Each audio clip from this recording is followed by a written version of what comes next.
Bien, jóvenes, vamos a continuar entonces vamos a ver un tema nuevo que es caída libre. ¿Por qué no me pongo a resolver otra vez problemas de movimiento uniformemente acelerado, movimiento rectilíneo? Porque el tema de caída libre es prácticamente lo mismo, ¿sí? Vamos a ver que caída libre simplemente es un concepto donde hay ciertas características con el movimiento, pero al final de cuentas es lo mismo, ¿sí? Al final de cuentas es el mismo tipo de movimiento y lo vamos a ir viendo, vamos a ir explicando. Bien, entonces conceptos básicos pues son los mismos que ya vimos cuando vimos movimiento rectilíneo. Eh, Sabemos la cantidad, que tenemos cantidades escalares, cantidades vectoriales, ejemplos de cantidades escalares, ejemplos de cantidades vectoriales, ¿sí? Tenemos los mismos conceptos de posición, conceptos básicos de posición.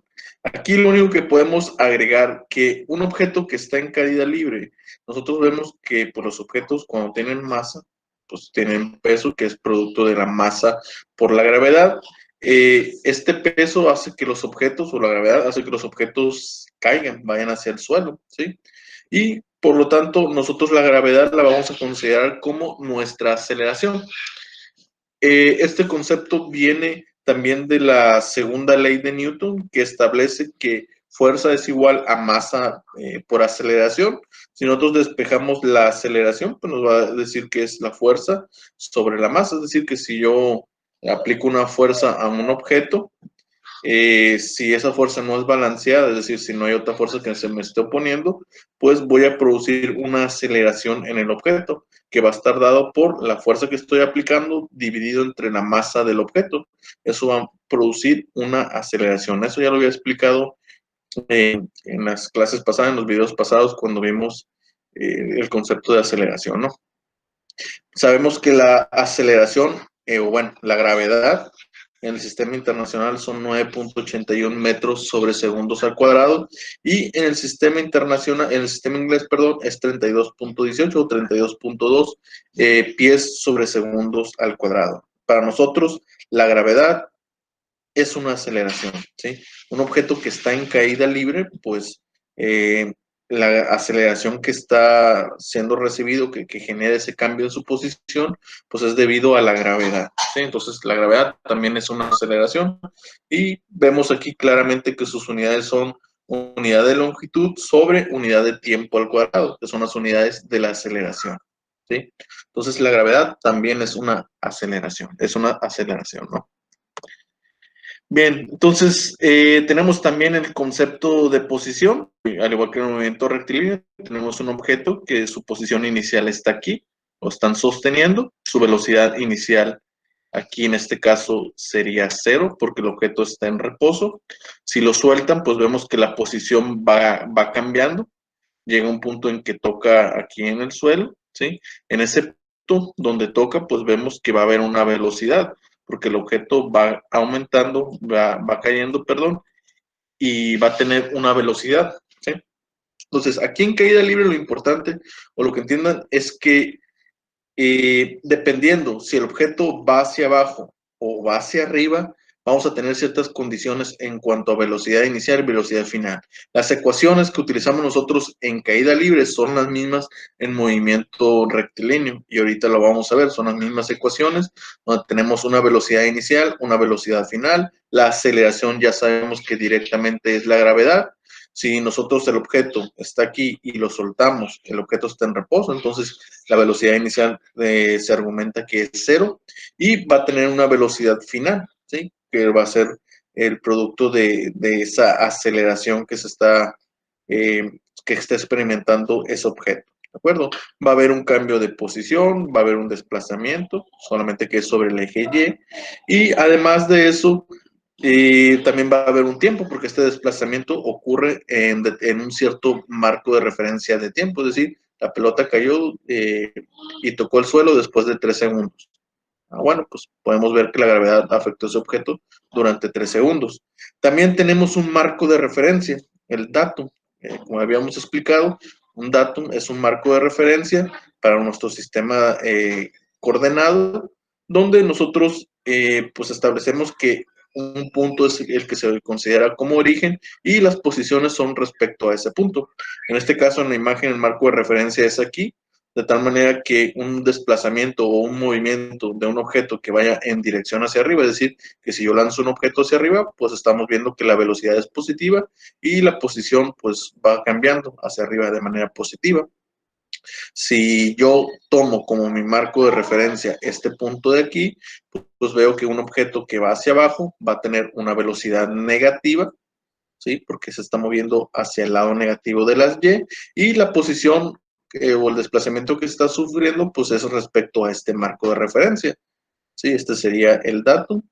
Entonces el objeto se estaría en su posición inicial estaría en 0 y después de un tiempo iba a estar en una posición más grande, pero negativa, ¿sí? Solamente, por así decirlo, argumentando que hubo un cambio en la posición. Esta es la magnitud del cambio de la posición y el negativo solamente indica que es hacia abajo de nuestro marco de referencia. Caso contrario, si el objeto yo lo lanzo hacia arriba, esta es la posición inicial, este es el 0, y si el objeto se mueve hacia arriba, lo lanzamos hacia arriba y cambia su posición, no sé, 3 metros, se considera positivo ese desplazamiento porque avanzó hacia el lado positivo del eje de las Y. Sí, de hecho aquí está esta imagen, vemos aquí que el marco de referencia ahora está aquí arriba y cuando el objeto va cambiando su posición hacia abajo, pues está avanzando hacia el lado negativo, ¿sí? Porque está desplazando hacia abajo de nuestro marco de referencia, ¿sí? Y sabemos que un marco de referencia es movible, al final de cuentas lo podemos argumentar en este punto o lo podemos argumentar en este punto y lo único que cambian son las coordenadas de posición, pero el desplazamiento como tal que ocurre es lo mismo, solamente cambia la dirección de ese desplazamiento debido al signo. Bien, eso es una posición, ya sabemos que el desplazamiento es el cambio en la posición, este desplazamiento va a ser desplazamiento final menos desplazamiento inicial, donde va a estar dado, también va a influir mucho nuestro marco de referencia, ¿sí? Es decir, no sé, si el marco de referencia es este punto de acá y el objeto se mueve hacia abajo, pues el desplazamiento va a ser negativo, porque su posición inicial va a estar aquí, este va a ser el 0, y hacia abajo el cambio de la posición, pues va a ser la distancia que hay de aquí a acá, pero con signo negativo. Entonces la posición inicial va a ser 0, el desplazamiento final va a ser negativo, entonces, la posición final, perdón, va a ser negativo, entonces el desplazamiento va a ser negativo. Y aquí es lo que nos preguntan, dice, calcula los siguientes desplazamientos de la figura 2. Esta es la figura 2. Dice, del trayecto A, que es de la posición, el inciso A, perdón, es de la posición 1 a la 3. ¿Quién es la posición 1? Esta es la posición 1. ¿Quién es la posición 3? Es esta. Entonces, ¿cuál es el desplazamiento que hubo de 1 a 3? Pues, ¿cuál es el desplazamiento inicial? Aquí nos están haciendo referencia que este es el datum, esta es la posición 0. Entonces, la posición inicial es 0. Aquí lo voy a poner. Sería el desplazamiento en Y, porque está ocurriendo sobre el eje Y de esa pelota. Para el inciso A sería 0, posición inicial. Y la posición final del objeto, pues esa es la posición 3. Vemos que ahí la distancia que hay de la posición inicial a la posición 3, pues son 3 metros. 2 más 1 sería 3. Entonces, ¿cómo queda el desplazamiento? Pues el desplazamiento del inciso A nos da como resultado 3. ¿Sí? Las respuestas deben estar en la siguiente filmina, ¿no? Ahorita las vamos a checar. Luego el inciso B. ¿Cuál es el desplazamiento que genera ese objeto de ir del punto 1 al punto 3? Nuevamente, el punto 1 es el origen. Estamos diciendo que la coordenada inicial sería menos 0. Y la posición final sería 5, que sería aquí, que también está sobre el origen. Entonces, ¿cuál es el cambio en su posición de ese objeto de ir de la posición 1 a la posición 5? Pues es 0, ¿sí? Porque para nosotros, aunque realizó este trayecto, no hubo cambio al final en su posición, está en el mismo punto, ¿sí? Eso es respecto a lo que viene siendo un desplazamiento como tal. Que la distancia que recorrió es 6 metros porque subió 3 metros y luego bajó 3 metros, pues eso es una situación diferente. Pero el cambio de su posición, dependiendo, considerando que el desplazamiento es esto, pues simplemente es 0. Pero sí recorrió una distancia, ¿sí? Y igual podríamos analizar de la situación del punto 3 al punto 7, es decir, este es el punto 3, el punto 7 es esto. Entonces, ¿cómo queda? La posición inicial es 3 de nuestro marco de referencia. Estamos viendo que es la posición 3. Lo voy a poner acá, sería 3 menos 3, la posición inicial. Y la posición final, pues como está por debajo del marco de referencia, y de respecto a este marco de referencia, estamos hablando de 5 más 9 sería 14, y es negativo, ¿no? ¿Sí? Entonces, el desplazamiento que tuvo ese objeto respecto al marco de referencia, pues sería 14 menos 3, sería menos 17. ¿Sí? Sería el desplazamiento que sufrió ese objeto. Bueno, no vienen las respuestas de las femeninas, ¿no?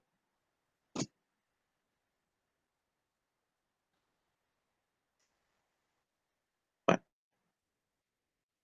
Luego tenemos el concepto de velocidad promedio, pues ya sabemos que es el desplazamiento total entre el tiempo que se generó ese desplazamiento. La rapidez promedio es la distancia total recorrida del objeto sobre el tiempo, ¿no? Entonces dices, calcular la velocidad promedio, rapidez promedio de la pelota mostrada en la figura 2, desde la posición 1 a la posición 7. ¿Sí? Entonces nos regresamos. La posición, ¿dónde está? 1, ¿dónde está? En el origen. Y esa es la posición inicial, entonces sería menos 0. Y la posición 7 respecto a este origen está en 5 y 4, sería 14, pero negativo, entonces sería menos 14, menos 0, ese sería el desplazamiento. Está, menos 14 menos 0. Y aquí nos está argumentando que el tiempo, me imagino que esto que está entre paréntesis hace referencia al tiempo, supongo, porque no dice nada aquí. Entonces vamos a decir que esto que está entre paréntesis es el tiempo que le toma de ir de aquí hasta acá. Sería 7 segundos. Sería 7 menos 1. Este menos 1 es porque estamos argumentando que y estar en esta posición le toma un segundo, ¿no? Sería esto. Y entonces la velocidad sería menos 14 sobre 6. Eso nos da menos 2.33 metros sobre segundo. Pues eso significa que el objeto se está moviendo, tiene un movimiento hacia abajo del eje de las Y, que es lo que estamos viendo. Si bien el objeto subió en algún punto, pero pues también empezó a caer.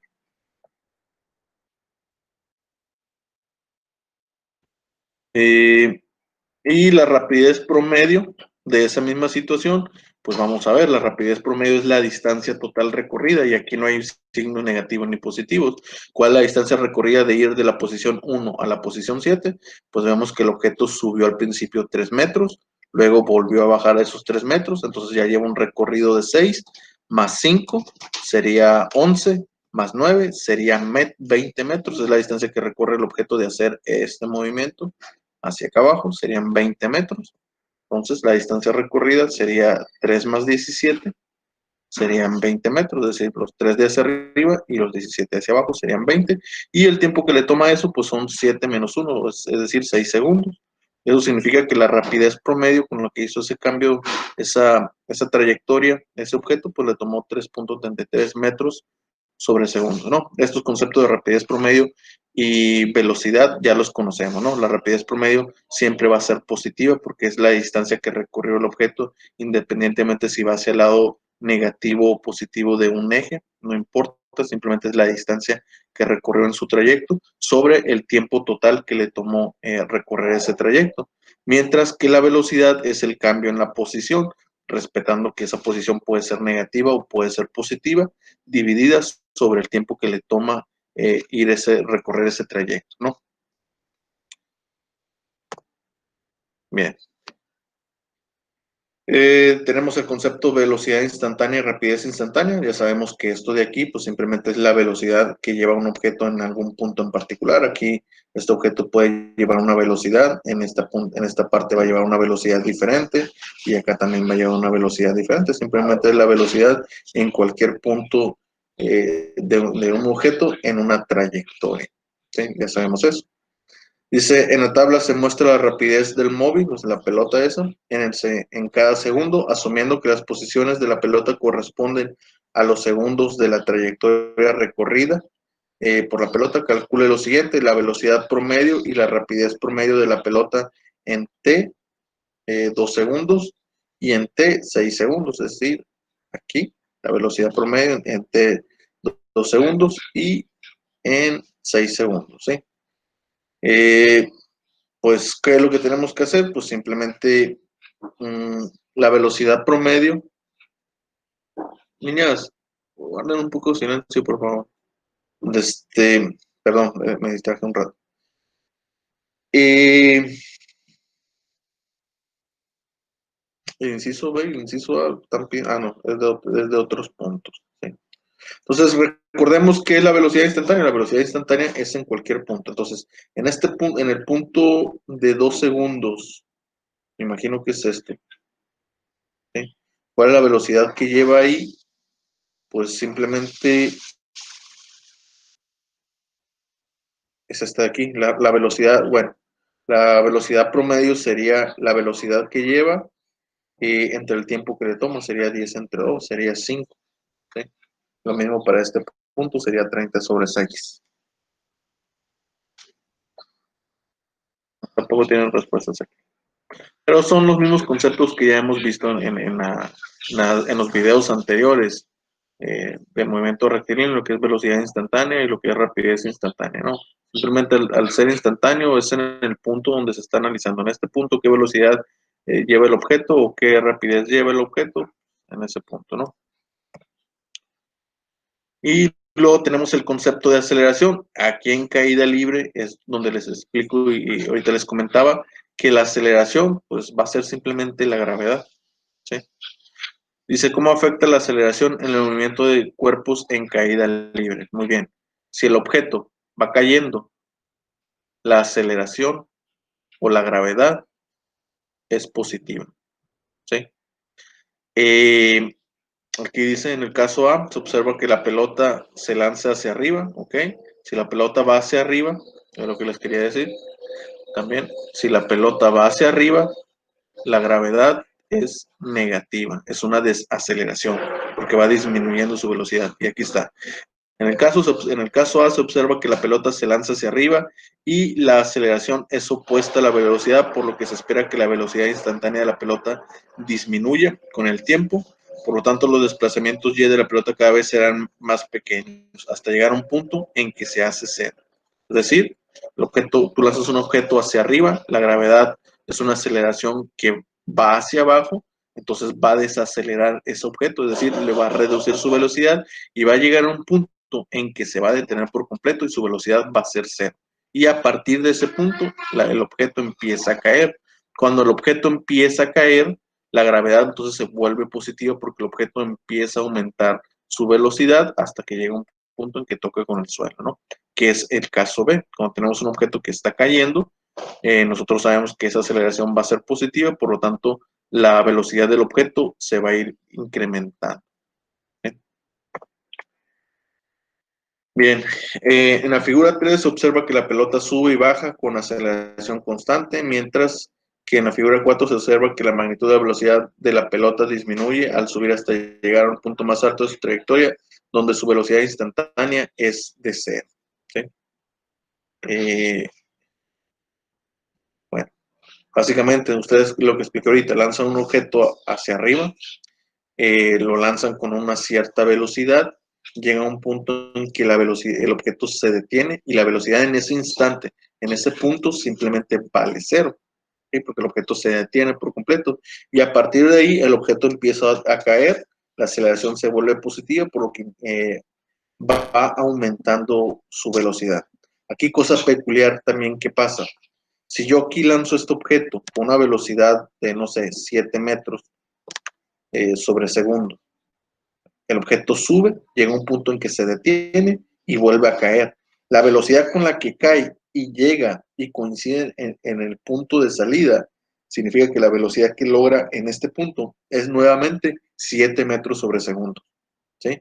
Eso es lo que tiene un objeto que va en caída libre. Si yo lo lanzo con una velocidad, cuando vuelve a caer y llega a ese mismo punto desde donde fue lanzada, la velocidad es la misma. ¿Sí? Luego aquí tenemos esta otra característica este otro caso dice, déjenme ver aquí qué es lo que está tratando de hacer. La pelota sube y baja con la aceleración constante. Dice, se observa que la velocidad instantánea de la pelota disminuye conforme esta sube al punto. Esta es la explicación de aquí. Bueno, esto de aquí, otra cosa también que pasa en caída libre. Si nosotros tenemos dos objetos de masas diferentes, para una situación ideal y todas las fórmulas que nosotros hemos visto de movimiento rectilíneo, que se van a aplicar aquí en caída libre, funcionan o trabajan bajo una premisa, que es despreciando fricción aerodinámica, ¿sí? Es decir, esas fórmulas parten de un comportamiento ideal, donde no hay fricción aerodinámica de parte de los objetos. Eso significa que un objeto, independientemente de su masa, va a caer con la misma velocidad, ¿sí? ¿Por qué? Porque está sujeto a la misma aceleración. Entonces lanza un objeto que tiene una masa de 1 kilogramo, lanza otro objeto que tiene una masa de 10 kilogramos, ¿sí?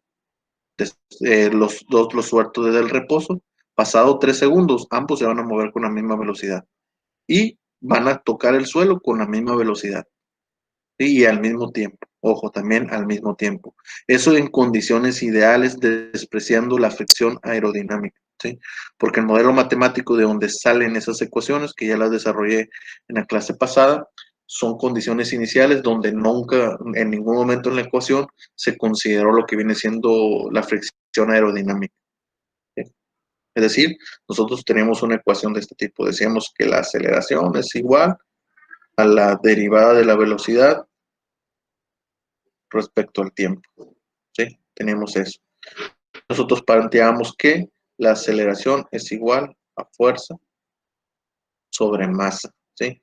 Entonces, en esta ecuación diferencial, yo en ningún momento dije que sobre este objeto, tenemos aquí un objeto, lo único que yo dije que aquí está interviniendo una fuerza, ¿sí? Esta fuerza es debido a la masa por la gravedad, es decir, es el peso del objeto. Si yo aparte hubiera dicho que aquí hay otra fuerza que se opone a ese movimiento, que es la fuerza de fricción aerodinámica, pues entonces yo ya lo tengo que incluir y tengo que determinar que mi aceleración va a ser fuerza sobre masa menos la fuerza de fricción aerodinámica.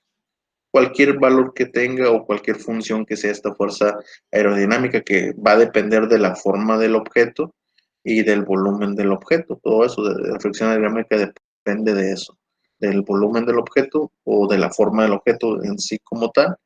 Y es una fuerza que se genera, que también depende de la velocidad. A mayor velocidad, la fuerza aerodinámica es mayor, ¿sí? Entonces depende de diferentes factores, pero si yo hago esta consideración, entonces mis ecuaciones de caída libre van a ser diferentes y ahí sí van a considerar la fricción aerodinámica, y entonces ahí sí tenemos dos objetos de la masa no influye, lo que sí influye es el tamaño, el volumen de este objeto. Es un objeto cuadrado muy grande que tiene un área muy grande aquí abajo, entonces el viento se va a oponer a ese movimiento, es decir, cuando va cayendo el viento lo va a intentar frenar.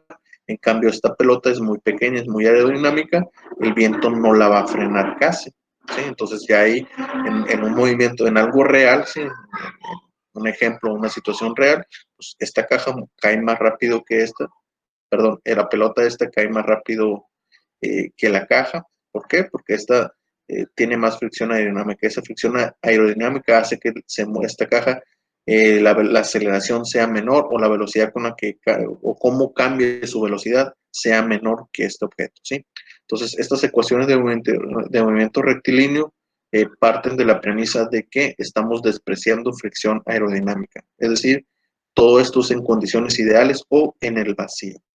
En el vacío, dos objetos, sin importar cuál sea su masa, caen al mismo tiempo. ¿De acuerdo? Entonces, esto me imagino que esta parte de aquí es lo que intentan explicar con eso. Bien. Entonces, nuevamente tenemos las gráficas de aceleración. Es exactamente lo mismo que expliqué en el video anterior, solamente que ahora la aceleración es constante porque la aceleración es la gravedad. Un objeto en caída libre, lo que está actuando o está acelerando es únicamente es la gravedad, pues, y la gravedad no cambia, siempre es 9.81 en el sistema internacional o 32.2 en el sistema inglés. Entonces la aceleración es constante. Si nosotros graficamos aceleración, aquí está aceleración versus tiempo, pues vemos que es una línea constante porque la aceleración es constante, no cambia. La velocidad pues sí va a cambiar, dependiendo si el objeto lo lanzamos de arriba hacia abajo, pues va a ir, su velocidad va a pasar de ser positiva. Este es el caso de si tenemos un objeto que se lanza hacia arriba eh, y luego empieza a bajar, ¿no? Empieza a caer y su velocidad deja de ser positiva a ser negativa. ¿Sí? Y el cambio de la posición, pues es lo mismo que expliqué en los videos anteriores. Entonces, esta explicación de las gráficas, no solamente con la situación de que el objeto o es lanzado hacia abajo o es lanzado hacia arriba. Y dependiendo de eso, pues la aceleración aumenta la velocidad o la disminuye. Entonces, está aquí, otra vez, mismas gráficas. La aceleración aquí es negativa. Esto me está indicando que el objeto se está moviendo hacia arriba, pero eso es negativo, porque el objeto está desacelerando. ¿Sí? Es lo que yo entiendo de esta gráfica. Y como les planteé, las ecuaciones que vamos a utilizar para caída libre son las mismas del movimiento rectilíneo, donde la letra A de aceleración es reemplazada por la G, porque es gravedad, ¿no? Y el desplazamiento, como ya no está ocurriendo en un eje X, sino que está ocurriendo más bien en un eje Y, pues la X la cambiamos por Y, ¿sí? Porque el desplazamiento está sucediendo sobre el eje Y, ¿sí? Recordemos que es un objeto que está cayendo de forma vertical, ¿de acuerdo? Entonces las fórmulas básicamente pues, son las mismas, ¿sí? Entonces, este tema de caída libre, por eso no seguir resolviendo problemas de movimiento rectilíneo, porque esto que estamos viendo ahorita también es movimiento rectilíneo. Caída libre es movimiento rectilíneo, ¿sí?